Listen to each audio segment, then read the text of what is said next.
Bom dia, meus queridos, bom dia, minhas queridas e bom dia, meus queridos. Boa tarde, na verdade, né, porque já passou de meio-dia. Como primeiro vídeo aqui do canal, eu vou estar falando para vocês sobre o livro Acionistas do Nada, Quem são os traficantes de drogas, que é uma obra do Orlando Zacconi, que é delegado de polícia na capital do estado do Rio de Janeiro há vários anos. E fiquem ligados aí, porque no final do vídeo vai ter aquele momento que eu vou chamar de o pulo do gato. Não sei o porquê desse nome. Vai ser aquele momento em que eu vou trazer para vocês aí alguma decisão judicial, uma notícia curiosa, uma sugestão de filme, documentário, coisas desse tipo. Como uma forma de premiar aqueles guerreiros e guerreiras que conseguiram a proeza de ficar assistindo o meu vídeo até o final. Então, solta a vinheta aí e vamos pro vídeo.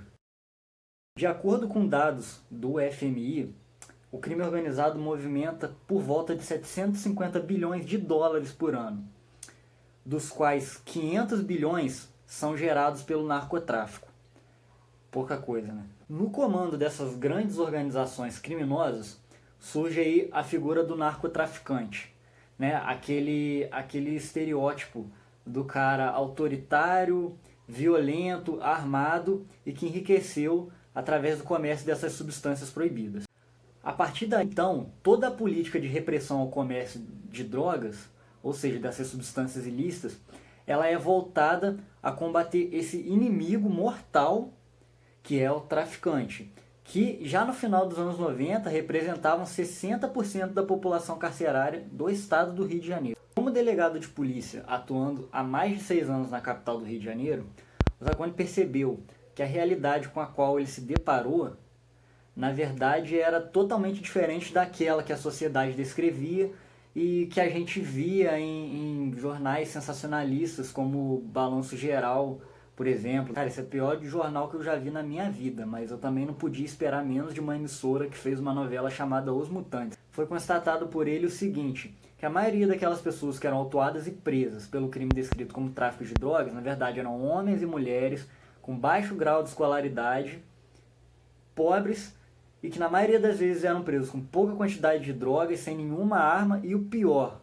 ou melhor, não sei, não tinham qualquer vínculo com facção criminosa. É aí que surge toda a questão, porque são essas pessoas que vão superlotar o sistema carcerário brasileiro, presas como traficantes de drogas, mas que sequer vão chegar perto de ser essas figuras violentas, autoritárias, e que ficaram muito ricas por meio do comércio de substâncias ilícitas. Eis o panorama aqui para vocês então. O tráfico de droga ele é composto por vários elementos, como por exemplo os grandes traficantes, que são a minoria e ficam tipo no topo da pirâmide. E aí nós temos os indoladores, os fogueteiros, os soldados, o aviãozinho, que são tipo a maioria, e as classes mais baixas. Então todos eles possuem diferentes papéis dentro desse processo do tráfico de drogas. Alguns sequer chegam a oferecer risco para a sociedade, mas todos eles vão responder pelo mesmo crime, ou seja, pelo tráfico de drogas. Essas classes mais baixas, no processo do tráfico de drogas, elas vão tirar uma quantia pequena de dinheiro, que vão sequer chegar perto daquelas quantidades enormes que os grandes traficantes que estão lá no topo tiram.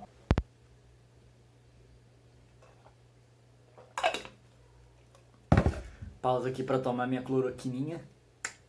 Uma experiência relatada pelo Orlando Zacconi aqui no livro é quando ele foi transferido da 41ª DP, que fica em Jacarepaguá, na zona oeste do Rio, que é a delegacia de polícia responsável por áreas como a Cidade de Deus, por exemplo, para a 16ª Delegacia de Polícia, que fica na Barra da Tijuca e já é um bairro mais nobre. Na 41ª DP, em todo plantão, ele realizava pelo menos um auto de prisão em flagrante por tráfico de drogas, onde era apreendido grande quantidade dessas substâncias e às vezes até armas.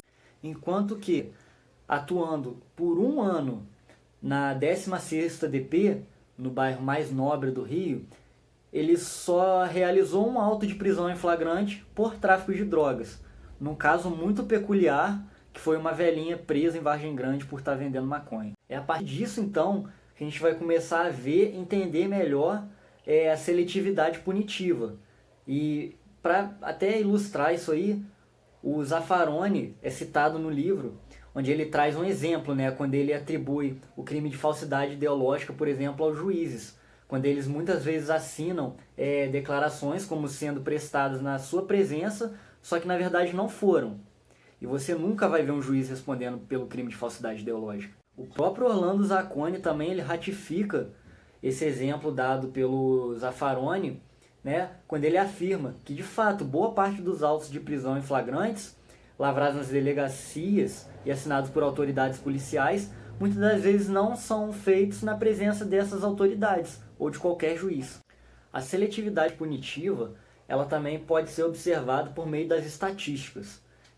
No livro é trazido um mapa que eu vou colocar aqui para vocês poderem ver, com o registro de ocorrência por tráfico de drogas em diversos bairros do Rio de Janeiro.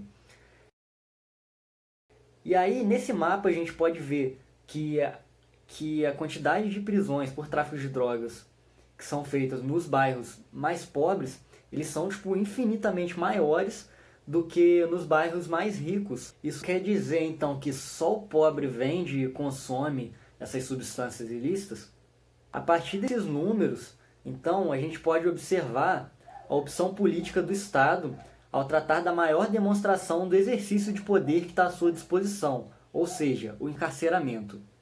De acordo então com o criminólogo argentino Zaffaroni, o processo de seletividade punitiva ele ocorre em duas etapas, a criminalização primária e a criminalização secundária. A criminalização primária ocorre por meio das agências políticas, ou seja, o poder legislativo, que criam toda a legislação penal como se fosse uma espécie de roteiro que vai ser seguido pelas agências da criminalização secundária. A criminalização secundária, ela consiste basicamente na execução daquelas leis penais que são produzidas pelas agências de criminalização primária.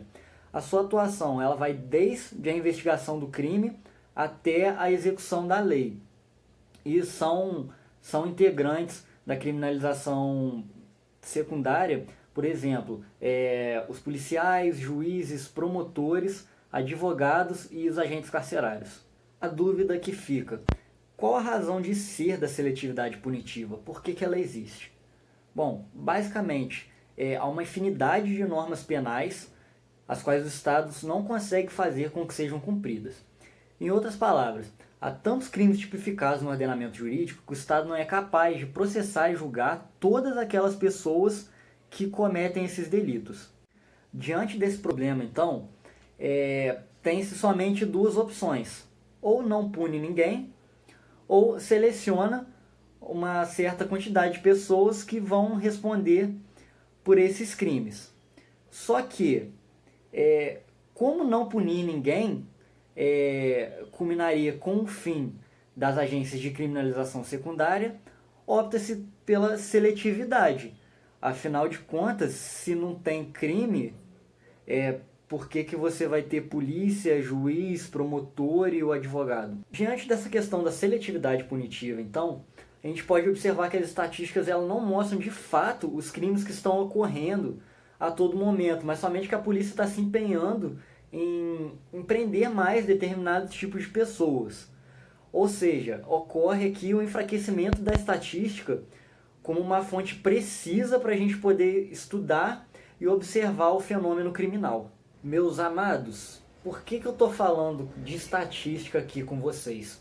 Porque é por meio da estatística que a gente vai poder verificar de maneira mais concreta como que ocorre essa seletividade punitiva, que vai se dar por meio daquilo que a criminóloga venezuelana chamada Lola Near de Castro chamou de cifra oculta ou cifra negra da criminalidade, que na verdade são todos aqueles delitos que são cometidos aos montes dentro da nossa sociedade a todo momento, mas que sequer vão chegar ao conhecimento das autoridades.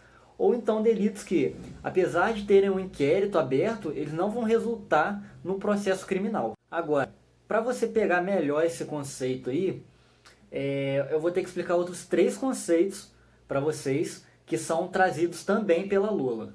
O primeiro conceito é o de criminalidade legal, que são todos aqueles crimes que aparecem registrados nas estatísticas oficiais. Então, por exemplo, quando o município aqui de Valença ele divulga que no mês passado foram furtados ocorreram por volta de 5 furtos de galinha no distrito de Pentanha, esse delito está dentro da criminalidade legal, porque ele foi registrado como estatística. Já a criminalidade aparente são todos aqueles crimes que chegam ao conhecimento dos órgãos de controle penal, mas que não vão aparecer nas estatísticas, seja por desconhecimento de autoria, falta de sentença, desistência da ação e arquivamento. É o caso, por exemplo, do nosso amigo vereador, sei lá, João Batata, que deveria responder por lavagem de dinheiro, mas ele é muito próximo das autoridades competentes, e aí ele pede para esses seus amigos fazerem um favorzinho para ele e dar um sumiço no processo e no inquérito. Por fim, temos a criminalidade real, que são todos aqueles delitos que realmente estão acontecendo em um determinado momento. É o caso, por exemplo, do tradicionalíssimo cidadão de bem, que vai no botequim tomar 15 doses de pinga e pega o carro para voltar para casa tranquilo. Para ficar então desenhadinho aí para você.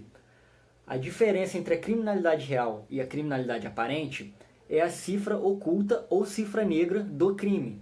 Ou seja, são todos aqueles crimes que são cometidos a todo momento dentro da sociedade, mas que sequer vão chegar ao conhecimento das autoridades.